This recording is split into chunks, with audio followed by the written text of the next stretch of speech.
I'm walking down the middle of the street in Maprick. All the people you see around me and all of those stalls that you see behind me, they're all dealing in vanilla. This is the center of the vanilla trade. The growers are growing it in all the districts around here, but these are the people who actually trade it on the streets, day in, day out. Some of these stalls are turning over 100,000 kina a day. And it's quite an amazing scene in PNG, where so much money is handled on a daily basis, and I'm talking cash here, and there's nobody hassling them. There's a very free trade environment, and everybody's partaking of what's going on around me. So let's go and have a look at some of these stalls and see how they're actually doing it.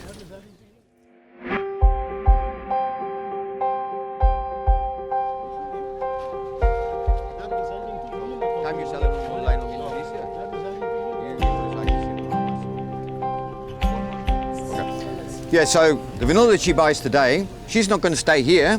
She's taking this immediately to the international market. She's going to fly tomorrow to Vanamal to cross across into Irian Jaya with the produce she's sold today.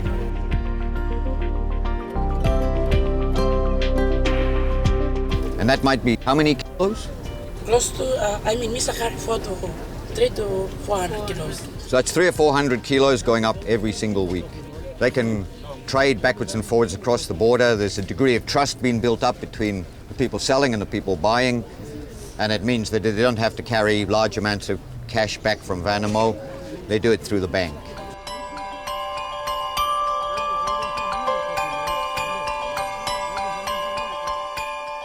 It's quite astonishing to see the level of confidence of people here, especially women, who are making transactions on a daily basis worth thousands of kina. But how can all this money be spent wisely at the end of the day, considering the low level of economic development here?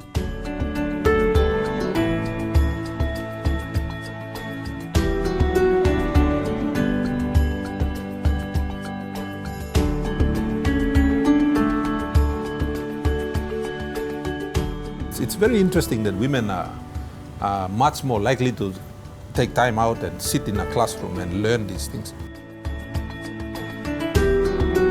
From time to time, leaders like myself, member from Maprick and others, we go on the radio and we tell our people, look, save your money. We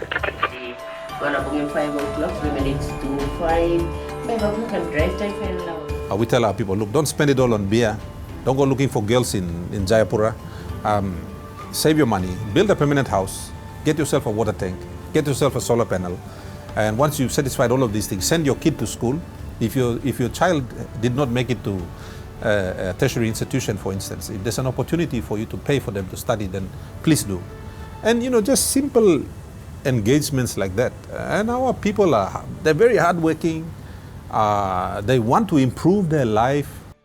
So they are beginning to latch onto, to accept this idea of continuous improvement in terms of more responsibility around their own finances and things like that. It is happening, but at the same time, there is a large group also that would much rather spend their money on drinking and other things.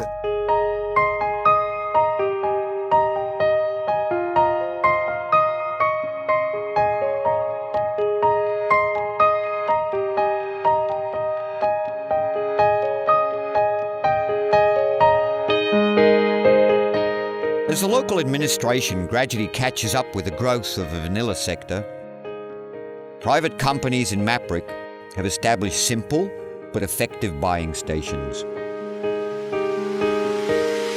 where they assess the grade of the crops and where the farmers have an immediate access to other international markets.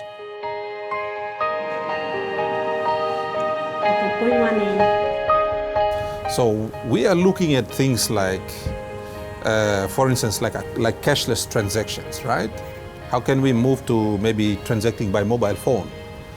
So we reduce the amount of cash. In terms of improving our provincial government's ability to collect taxes, how can we marry all of these different things together? The national NID system that the government is rolling out, using that as a component of a whole system where we can identify our farmers. Using global positioning, we can identify where their farm is, or like where the actual planting area is. maybe tying all of that up, so whatever beans he or she produces, they can come in and with a fingerprint or whatever, we can completely identify, so that when someone buys the beans in Hamburg, in Germany, for instance, there'll be a little barcode on it where they can go boom, and they'll find out that, oh, Mr. X, Y, and Z in Musandai village produced this. So this is what we are trying to do, to try to be innovative, to use technology so that we can connect the end user with the producer.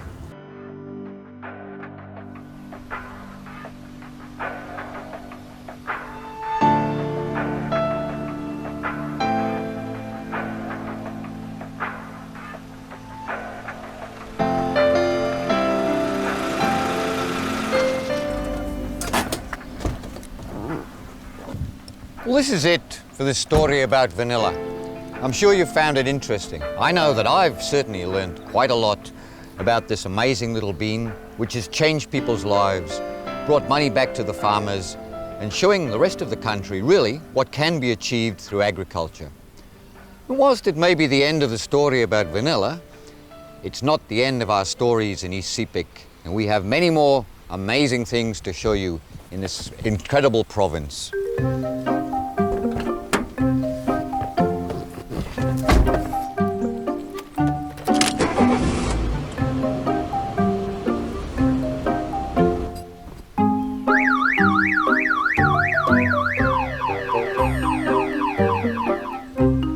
So as you see, this is truly the land of the unexpected.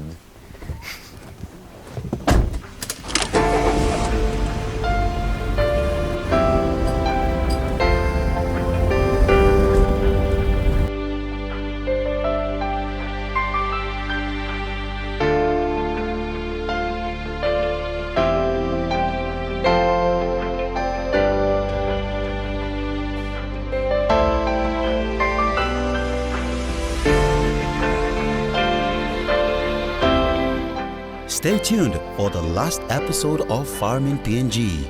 We will be looking at cocoa and crocodile farming along the banks of the Sepik River.